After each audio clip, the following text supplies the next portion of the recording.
Bienvenidos, queridos hermanos, hermanas que nos acompañan. En esta transmisión estaremos considerando las respuestas al estudio de la revista Atalaya para este fin de semana, 8 al 14 de junio de 2020. Queremos que sepan que hemos orado a Jehová específicamente para que esta transmisión fortalezca la fe de todos nosotros, especialmente de aquellos hermanos que por diversos problemas, diversas situaciones, lo están pasando mal. Hay algunos en algunos casos que están pensando hasta en atentar contra su propia vida. Queremos suplicarles, queremos pedirles que si ese fuera su caso, por favor no lo haga. Les recordamos algo que algunas veces se nos olvida. Jehová está con nosotros. Nuestro Rey Jesucristo está con nosotros. Los ángeles están con nosotros también. Ellos nos aman. Y nosotros, los que les enviamos esta transmisión, también los amamos muchísimo. De hecho, oramos por ustedes también y por eso estamos dando esta transmisión. Si usted conoce a alguien que cree que podría ayudarle esta transmisión, le invitamos a que por favor lo comparta estas transmisiones. Bien, entonces con eso en mente, vamos a pasar a este interesante tema. Vamos a ver las preguntas y las respuestas, vamos a preparar comentarios prácticos, comentarios que nos van a ayudar a participar en la reunión y al mismo tiempo venceremos un temor que todos sentimos a veces de comentar. Es el tema 15, en forma de pregunta: ¿cómo vemos los campos? Texto temático, Juan 4:35. Levanten la vista y miren, los campos están blancos, listos para la cosecha.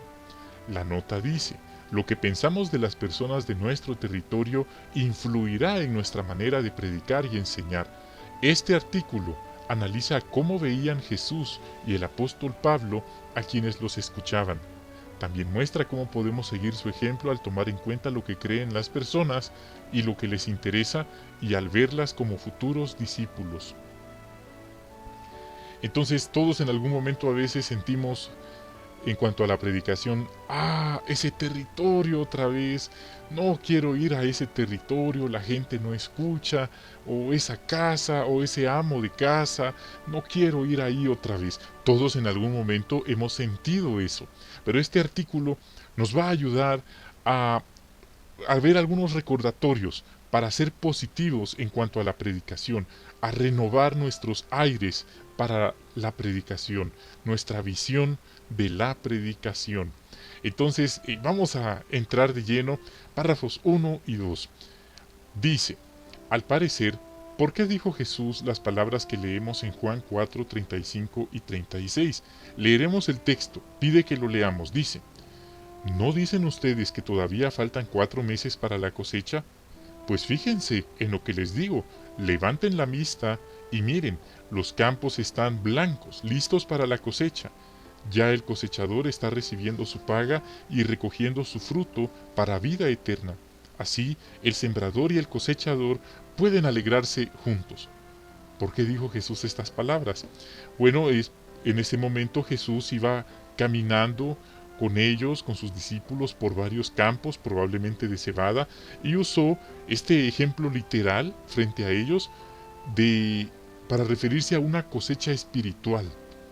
Sí. De hecho, mientras Jesús dice que los campos están blancos, listos para la cosecha, ya viene ahí con él, se acerca un grupo de samaritanos a quienes los invitó aquella mujer del pozo, sí, que les habló del Mesías, les habló de Jesús, y ellos curiosamente se acercan para ver a Jesús, conocerlo y aprender más de él. Otro comentario: esta buena disposición de las personas, de estos samaritanos, mostró que eran como el grano que está listo para la cosecha. Y es un punto interesante porque los samaritanos no se llevaban con los judíos, pero nota lo que dijo Jesús: ya están listos para la cosecha. Entonces Jesús tenía ese buen enfoque del territorio, no daba a las personas, no las etiquetaba por prejuicios raciales, él daba la oportunidad. Párrafo 3. ¿Por qué mejorará nuestra predicación si vemos a las personas como las veía Jesús? Respuesta: Jesús es el maestro de maestros, es el mejor. Entonces, si estamos imitando al mejor, que es Jesús, porque Él es el maestro de maestros, es nuestro modelo, pues entonces eso va a mejorar nuestra predicación. Es así de simple. Si imitamos al mejor, vamos a hacer lo mejor. No hay duda alguna. ¿Y cómo así? Tenemos 3 puntos.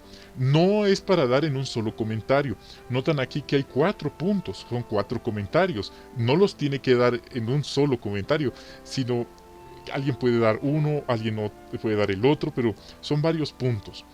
El primer punto, el segundo más bien, dice: primero predicaremos con más sentido de urgencia, como hizo Jesús. Eso va a hacer que nuestra predicación mejore. Como la época de la cosecha tiene una duración limitada, no hay tiempo que perder. Segundo, nos sentiremos felices, como Jesús, al participar con empeño en esta labor.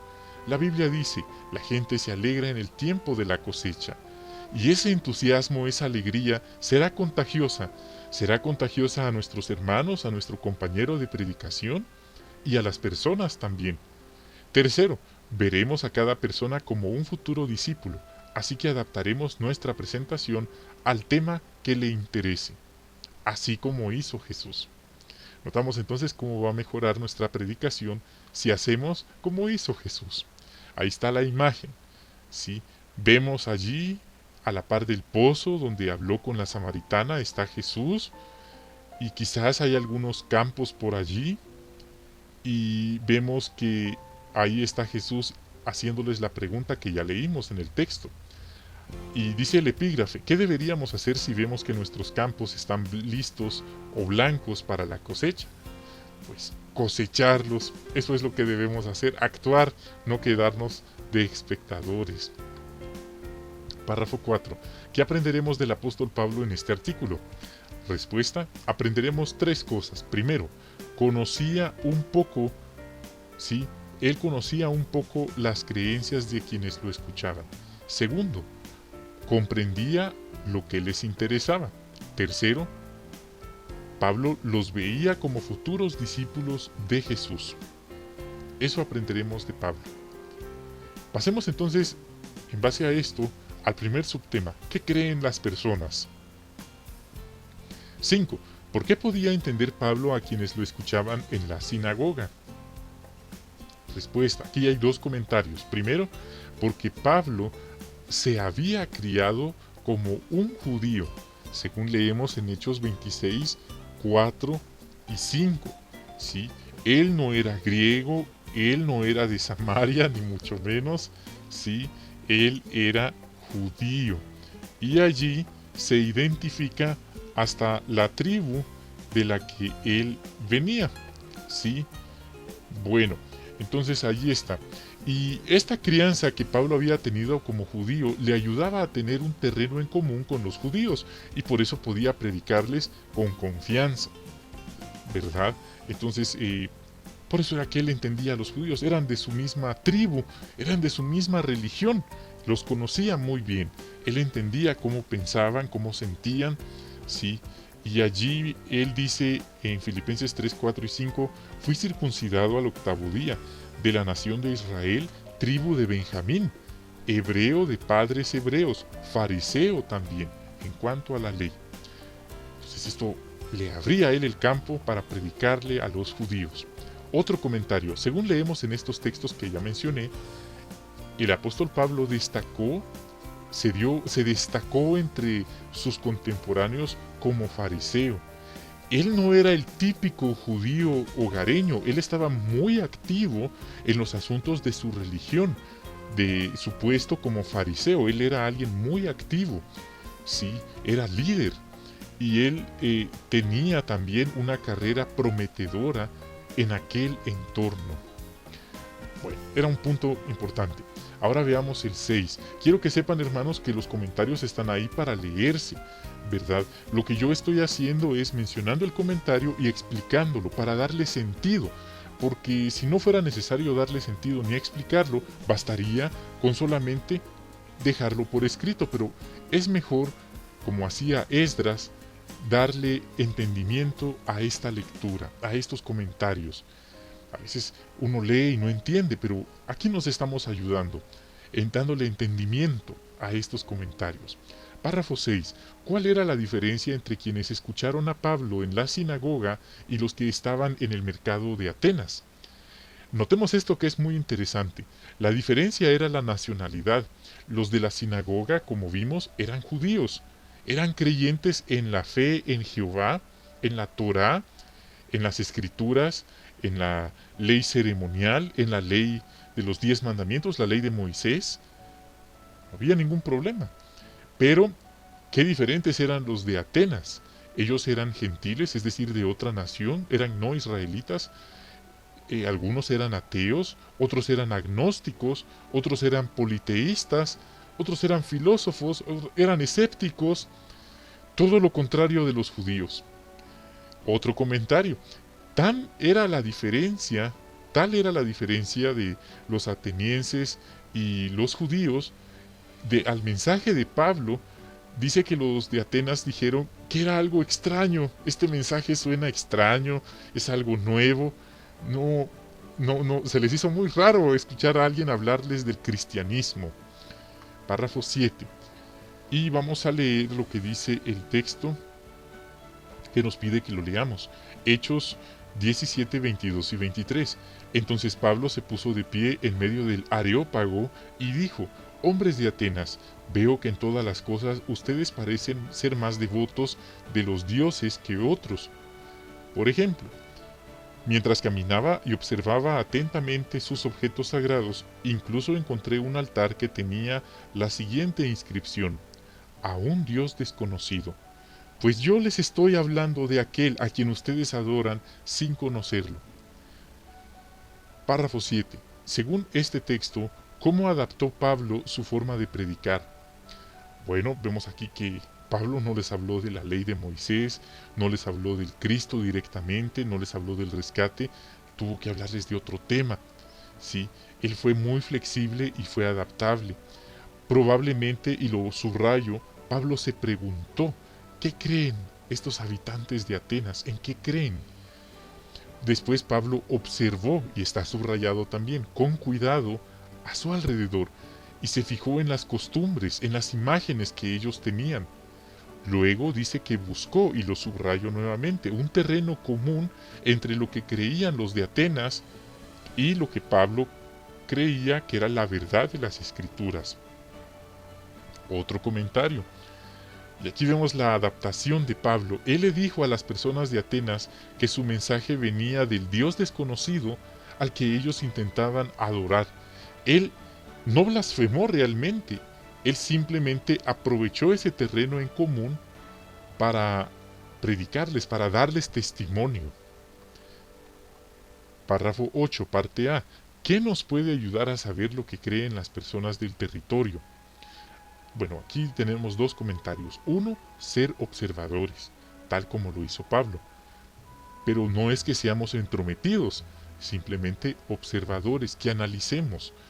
Podemos ver detalles que indiquen lo que creen las personas del territorio. Otro comentario. ¿Qué podemos observar? Bueno, podemos observar adornos, por ejemplo, en la entrada de la casa, adornos en el vehículo, su forma de arreglarse o vestirse, su vocabulario. A lo mejor dice algo revelador que nos indique cómo se siente, en qué cree, en qué piensa, etc. Prestar atención a esos detalles nos va a ayudar. Entonces, son puntos importantes. Parte B. ¿Qué podríamos contestar si alguien nos dice que tiene su propia religión? Esto es muy común. Algunos empiezan la conversación diciendo tajantemente que ya tienen su religión y que son de tal religión. Sí, pues hay diferentes contestaciones, queridos hermanos, que podríamos dar. Algunos de ustedes recuerdan las sugerencias que daba o que da el libro Razonamiento a partir de las Escrituras en cuanto a qué decir cuando alguien dice que ya tiene su propia religión. Son diferentes opciones que disfrutamos de ponerlas en el ministerio en práctica, ¿verdad? Y cada una dependerá de la actitud y la disposición de la persona, porque algunos se muestran dispuestos a conversar, otros simplemente dicen que son religiosos y ponen fin a la conversación. No es culpa nuestra, es simplemente lo que ellos, su disposición a conversar. El párrafo 8 pone el ejemplo de una precursora que suele decir: no lo visito para cambiarle de religión, solo deseo hablar con usted sobre puntos suspensivos. Él puede ser sobre la pregunta de este mes. Sí, ¿cuál es la pregunta de este mes? Hemos visto muchas preguntas, pero lo visito para hablar con usted sobre esta pregunta. Nos interesa saber su opinión. Y el resto, la persona, el amo de casa, lo definirá si le interesa o si no le interesa. Pero es una sugerencia muy interesante la que da ahí. Párrafo 9. ¿Qué creencias podemos tener en común con una persona religiosa? Bueno, quizás la persona, porque hay muchas religiones, hermanos. Está la religión judía, que no es el cristianismo precisamente, sino son los judíos, ellos son una religión aparte. Están los musulmanes, están los budistas, ¿sí? Hasta el diablo tiene adoradores, ¿sí? Es una religión que también existe. Hay personas que adoran a la naturaleza, etcétera. Hay miles de religiones. Pero puede ser que la persona diga que es cristiana o que cree en la Biblia. Entonces, o que adora a un solo Dios. Esas ya son cosas en común que podemos tener. Puede hacer que la persona reconozca que es el Salvador, que Jesús es el Salvador de la humanidad. Ya tendríamos otra cosa en común. O puede ser que la persona diga que la maldad que vemos hoy pronto acabará. Sería otra cosa en común. Otras personas con religión también tenemos algo en común en cuanto a la preocupación por el medio ambiente, los problemas con la naturaleza que el ser humano le ha causado, pueden ser terrenos en común. Otro comentario: quizás la persona que dice que es religiosa crea que la Biblia es la palabra de Dios y que es importante obedecerla como autoridad. Son puntos interesantes que podríamos tener en común con una persona que dice ser religiosa. Párrafo 10. ¿Qué debemos intentar hacer y por qué? Bueno, una vez que sepamos a qué religión pertenece, podemos tratar de averiguar lo que la persona cree. Y esto quizás pueda sonar redundante, porque podríamos tener el estereotipo de pensar que porque alguien va a la iglesia, cree en Dios, cree en la Biblia, o porque va a la iglesia, cree en lo que esa religión le dice. No necesariamente es así. Este es un punto verdaderamente interesante, ya que muchas personas, como dije, tienen religión, son personas muy religiosas, pero no creen todo lo que les enseña esa religión. Es increíble, pero esto ocurre, ¿sí? Otro punto, hay personas, como dije, gente religiosa, que va a la iglesia, que va a su lugar de culto cada semana, pero no cree en Dios.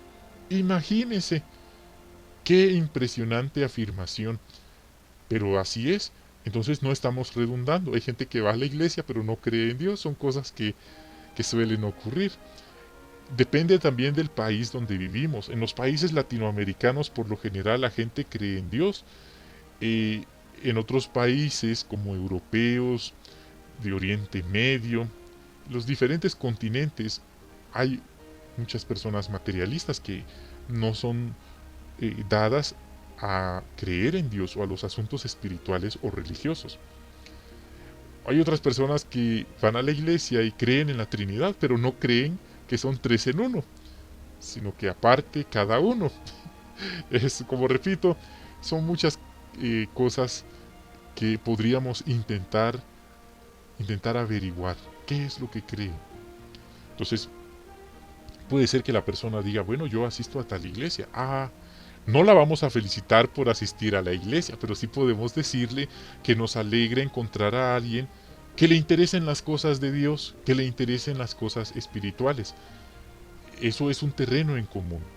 Y podemos preguntarle, ¿y qué le enseñan en su religión o qué dice su religión sobre la Trinidad? ¿Cree usted en la Trinidad? ¿Cree usted que son tres en uno?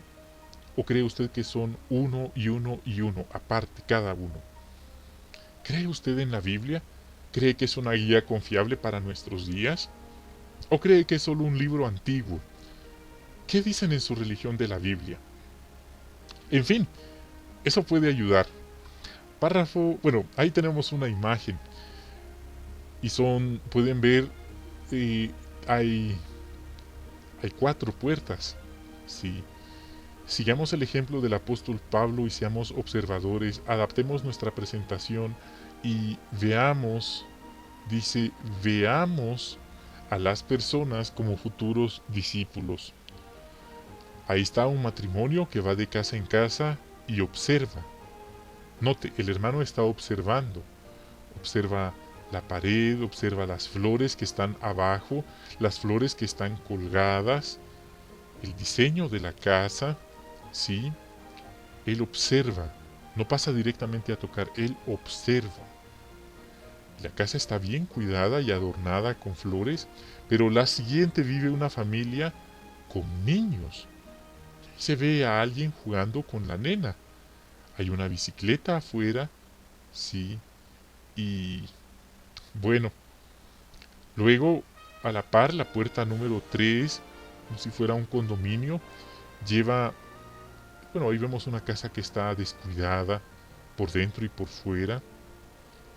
La número 4, completamente diferente a las anteriores, una casa donde hay gente religiosa. Como lo sabemos, por la cruz que hay en la puerta y una imagen de una virgen, sí, que está en la entrada. ¿Dónde cree usted que hay más probabilidades de encontrar a un futuro discípulo? Es una buena pregunta. Y la respuesta solo se puede saber apersonándose a cada una de ellas. Puede ser en cualquiera de las 4. Entonces sí, son los métodos. Observamos esos detalles.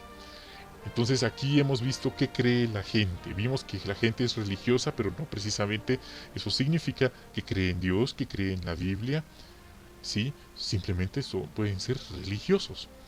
Pasemos al siguiente subtema. ¿Qué les interesa? Y vamos a ver, aquí nos pide que leamos lo que dice Hechos, Hechos capítulo 14, 14 al 17. Al enterarse los apóstoles Bernabé y Pablo, al enterarse los apóstoles Bernabé y Pablo se rasgaron la ropa, se metieron corriendo entre la multitud y gritaron: Señores, ¿por qué hacen esto? Nosotros también somos humanos y tenemos las mismas debilidades que ustedes. Estamos predicándoles las buenas noticias para que abandonen estas cosas inútiles y se vuelvan al Dios vivo, el que hizo el cielo, la tierra, el mar y todas las cosas que hay en ellos. En el pasado, Él permitió que cada nación siguiera su camino, aunque no dejó de dar testimonio de sí mismo haciendo cosas buenas. Les dio lluvias del cielo y cosechas abundantes, les dio suficiente comida y llenó sus corazones de alegría. Según este texto, ¿cómo predicó Pablo de manera atrayente a los habitantes de Listra? Según leemos, Pablo les habló de cosas que resultaban familiares a ellos, cosas como las cosechas abundantes, la alegría de vivir, la lluvia, etc. Pablo usó palabras y ejemplos fáciles de entender.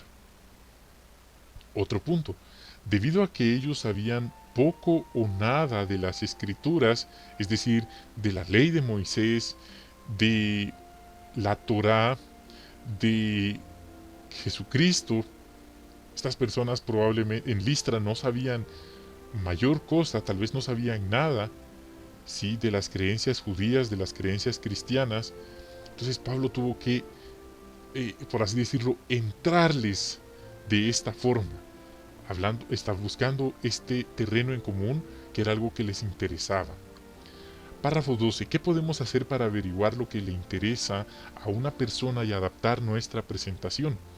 Bueno, como vimos, lo que podemos hacer para averiguar es ser observadores, analizar a la persona. Quizás está trabajando en el jardín. Esto nos enseña que es alguien que le gusta la naturaleza, le gustan las plantas, le gusta mantener su casa arreglada, si es trabajadora y le interesan las plantas. Puede ser que la persona esté leyendo un libro, intelectual, esté reparando un vehículo o haciendo cualquier otra cosa, limpieza, cuidando a un niño, comiendo, oyendo música. Si lo vemos apropiado, porque no queremos tampoco importunar. Si puede pensar, imagina esta escena, una madre está bañando a su hijo y lo tiene en la bañera y sale porque escuchó el timbre y nos dice: estoy bañando a mi bebé en la bañera, pensé que era algo importante. Nosotros pensamos, bueno, sí, realmente lo es, pero la persona no lo entiende así. Y hay hermanos que por el celo que tienen, puede ser que se atrevan a decirle: sí señora, pero esto es importante, y mire, aquí hay una revista y también la Biblia dice esto, y mientras tanto el niño puede estarse ahogando. Entonces recordemos Mateo 7:12, si la persona le vamos a causar un serio problema, la vamos a poner en aprietos, mejor pasamos en otro momento, si no causamos ningún problema. Queremos ser prudentes también. Por eso dice el párrafo, si lo vemos apropiado. Entonces, si no estamos afectando, si no llegamos en un mal momento, esa es la palabra, podemos empezar la conversación hablando de lo que está haciendo. Veo que está cuidando el jardín, qué bonito lo está dejando, qué interesante libro, eh, y cómo le va con el carro. Logró encontrar la falla, no le va a salir muy cara la reparación, etcétera, etcétera, etcétera. Pero qué bonito, esas son conversaciones, no son sermones. Sí, hasta la ropa de la persona nos puede decir algo sobre ella, su nacionalidad, a qué se dedica, su equipo deportivo favorito.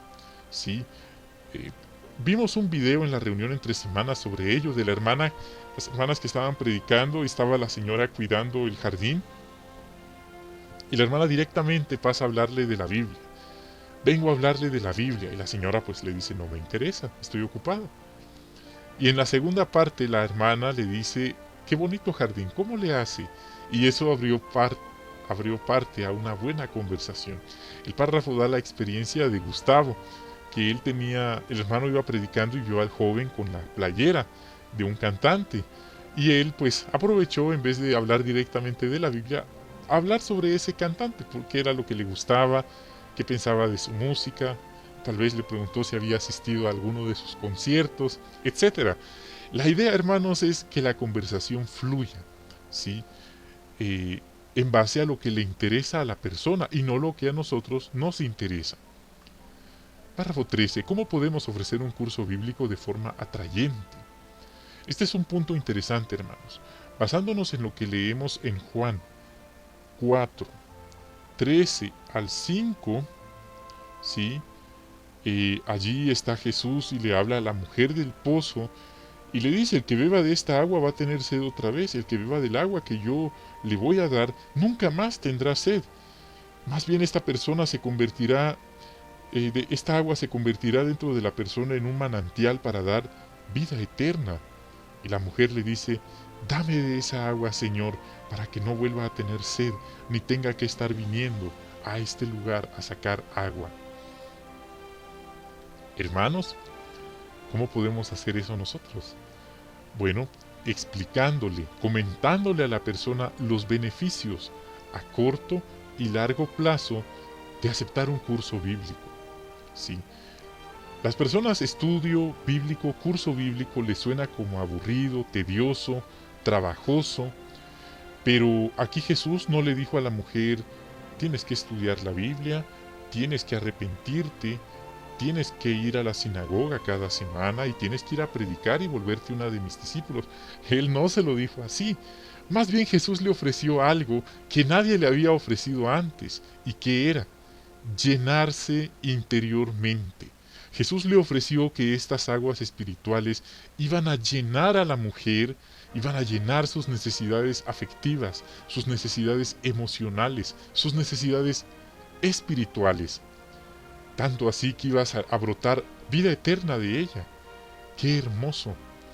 ¡Qué hermosa descripción! Tan atrayente. Sí, repito, no lo presentó en un tono aburrido o tedioso. En otras palabras, ¿qué ganará la persona si estudia la Biblia? A largo plazo ganará la vida eterna. A corto plazo puede ganar una relación personal con Jehová y una relación personal con Jesús, el Hijo de Jehová, quien invita a las personas a venir a Él, todos los que están cansados, cargados, estresados, vengan a mí y yo los refrescaré, porque mi yugo es suave y mi carga es ligera, y hallarán refrigerio para sus almas. Son las palabras de Jesús en estos tiempos a las personas. ¡Qué hermoso! Todo lo que puede ganar alguien por aceptar un curso bíblico, el conocimiento que le dará la vida eterna. Interesante. Repito, esa es la forma en la que nosotros podemos ofrecer cursos bíblicos. 14. ¿Cómo podemos adaptar el curso bíblico a cada estudiante? Bueno, esto requiere disciplina, interés personal de nosotros, de parte nuestra, sí, porque requiere que apartemos tiempo para prepararnos bien antes de dar el estudio. Sí, repasaremos la lección que vamos a considerar, cómo le atañe al estudiante personalmente ese tema, si tiene algo que aplicar, si hay algún punto que le va a costar entender o aplicar, tomar en cuenta sus circunstancias del estudiante y lo que le interesa. Y aquí entran muchos factores determinantes como la edad, la cultura, el nivel de educación seglar, si tiene o no tiene antecedentes religiosos, la crianza que recibió, etcétera, etcétera, etcétera. Otro comentario. Podemos pensar en los textos que vamos a leer. Ahora hay videos que le podemos enseñar los ejemplos que usaremos para explicar esas verdades bíblicas. Preguntémonos, ¿qué llamará la atención del estudiante y le llegará al corazón? Proverbios 16:23 es el texto que aparece en este párrafo. Dice algo muy interesante: el corazón del sabio le da comprensión perspicaz a su lengua y hace que sus palabras sean más convincentes. Entonces, eso es importante. Eso es importante. Bien, ahora veamos el 15. Tal como vamos a ver el texto, nos pide que leamos Hechos 2:16 y 17 al 18. Ahora bien, mientras Pablo los esperaba en Atenas, él se indignó profundamente al ver que la ciudad estaba llena de ídolos, así que se puso a razonar en la sinagoga con los judíos y con otras personas que adoraban a Dios. Y todos los días hacía lo mismo en la plaza del mercado, con los que estuvieran allí. Pero algunos filósofos de los epicúreos y los estoicos empezaron a discutir con él. Unos preguntaban, ¿qué querrá decir este charlatán? Otros decían, parece que es predicador de dioses extranjeros. Decían esto porque él predicaba las buenas noticias de Jesús y de la resurrección.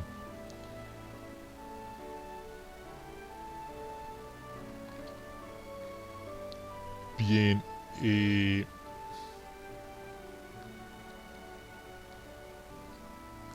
entonces estamos ahora en este nuevo subtema. Veamos a las personas como futuros discípulos. Ya leímos el texto. Dice la pregunta 15. ¿Qué costumbres de los atenienses molestaban a Pablo, pero por qué no los consideró un caso perdido? Solo un paréntesis, hermanos. El gentilicio de Atenas es atenienses, no atenenses u otra cosa, es atenienses. Es algo que nos enseña esta pregunta. Cerramos el paréntesis. Bueno, el texto dice, que ya lo leímos, que la ciudad estaba llena de ídolos. Así que podemos decir que eran personas con costumbres idolátricas muy arraigadas. Según leemos, defendían a sus ídolos. Otro comentario.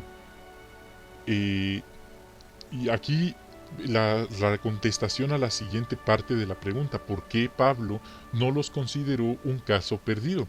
Bueno, porque la respuesta está aquí. Pablo recordó que ese era el caso de él anteriormente. No que él era idolátrico, él de ninguna manera fue idolátrico, pero como dice en 1 Timoteo 1:13, él mismo era blasfemo, perseguidor de los cristianos e insolente, hasta necio, ¿sí? Entonces, algo así ve él que estas personas eran. Blasfeman, estuvieron a punto de perseguirlo a él también, o de hacerle daño por la predicación. Eran necios, eran insolentes, no les llegaba el mensaje. Pero Pablo reconoce que él también era así. Y bueno, También en ese mismo texto Pablo reconoce que lo había hecho por ignorancia, por su falta de fe. Así que él, el apóstol Pablo, quiso darles a estos atenienses la oportunidad de conocer, la oportunidad de elegir, en vez de darlos por perdidos. Entonces él repitió lo que una vez Jesús hizo por él, ahora él lo está haciendo con ellos, darles esa oportunidad. 16 y 17. ¿Qué ejemplos demuestran que personas de toda clase pueden llegar a ser discípulos de Cristo?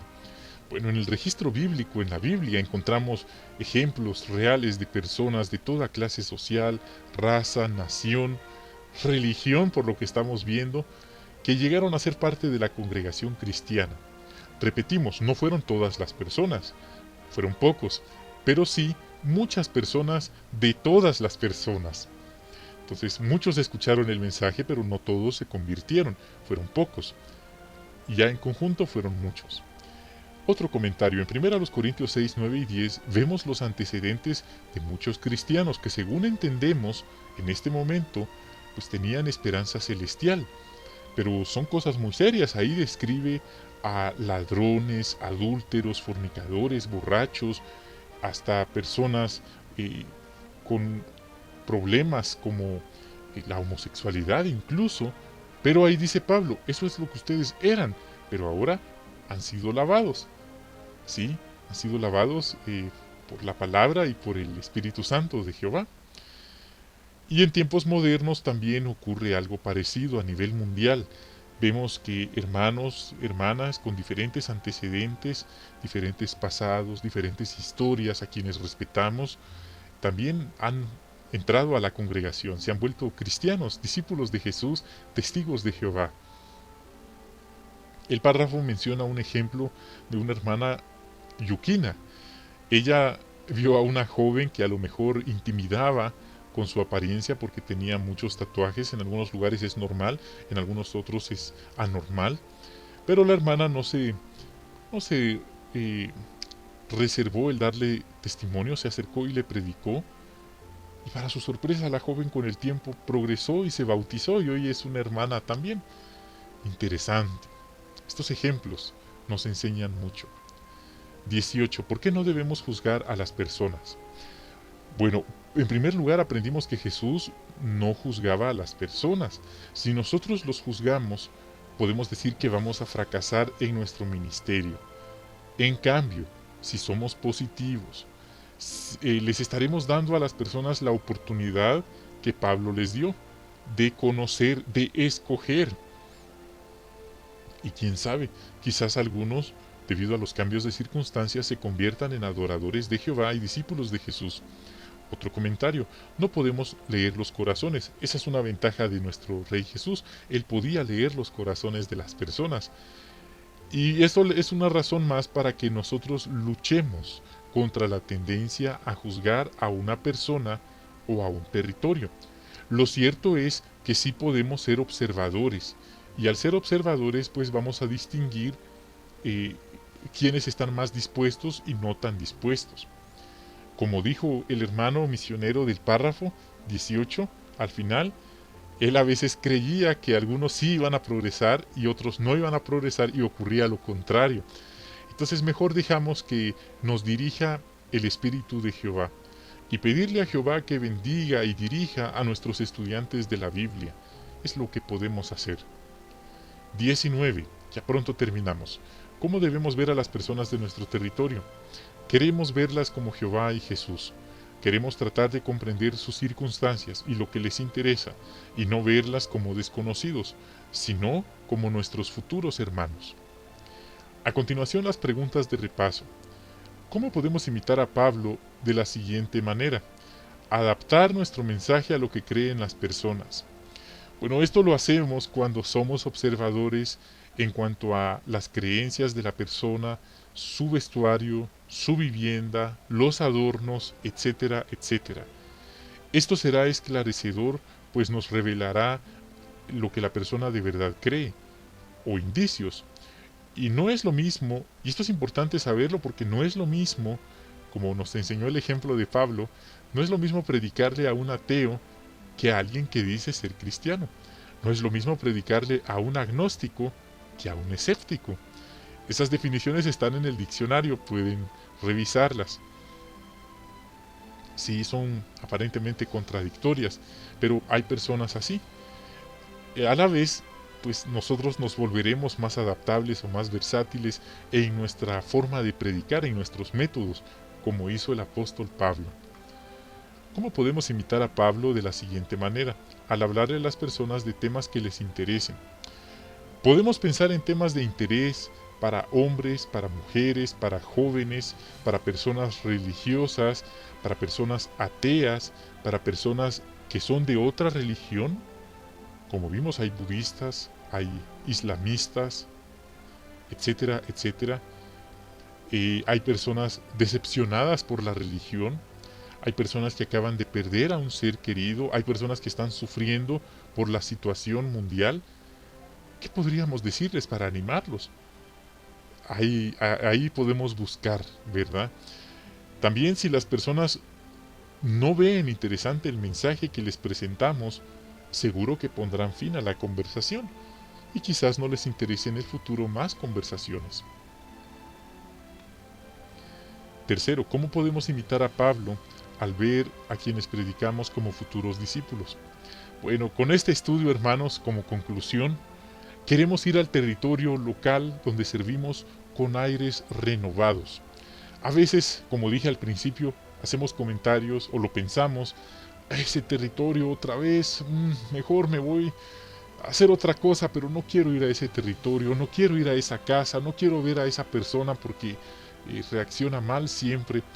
Queremos darles la oportunidad, queremos quitar esos pensamientos. Aquí el esclavo fiel y prudente nos está pidiendo que hagamos un esfuerzo específico, una vez más, por quitarnos esos pensamientos. Así que lo queremos poner en práctica, queremos renovar nuestros aires, nuevos bríos para la predicación. Recordamos que es una actitud positiva. En realidad queremos darles a las personas la oportunidad. Al final, ellos tendrán que decidir si lo aprovechan o no. Nosotros estaremos cumpliendo. Nosotros quisiéramos que todos se volvieran discípulos de Jesús, testigos de Jehová, pero no lo podemos obligar, ¿sí? Entonces ellos tendrán que tomar su decisión, pero haremos lo que razonablemente esté a nuestro alcance, ¿sí? Y este es otro punto interesante por el cual no debemos sentirnos culpables. Quizás este estudio no lo mencionó, pero Pablo, al ver que algunos judíos y algunos gentiles no lo querían escuchar, pues Pablo fue proactivo. Él no se desanimó por eso, sino que siguió buscando a los merecedores, ¿sí? Él se sacudía los pies y dijo: a partir de hoy me concentro en las naciones. Está claro que este pueblo está ciego, tienen ojos y no ven, oídos y no oyen, entonces me voy a los que sí quieren escuchar, a las naciones. Y funcionó. Entonces eso es algo también para nosotros en mente. Bien, queridos hermanos, así como finalizamos esta transmisión. Les agradecemos que nos hayan acompañado, esperamos que hayan disfrutado de esta transmisión. Les pedimos que oren por nosotros oramos por ustedes también, y si saben de alguien que esté pasando un momento difícil, anímenlo, compártanle esta transmisión. Seguro que Jehová hará su parte en fortalecer la fe de nuestros hermanos. Queridos hermanos, es así como finalizamos esta transmisión. Les enviamos un gran abrazo, que la paz de Jehová y la paz de Jesús estén con ustedes. Bendiciones de Jehová y hasta la próxima.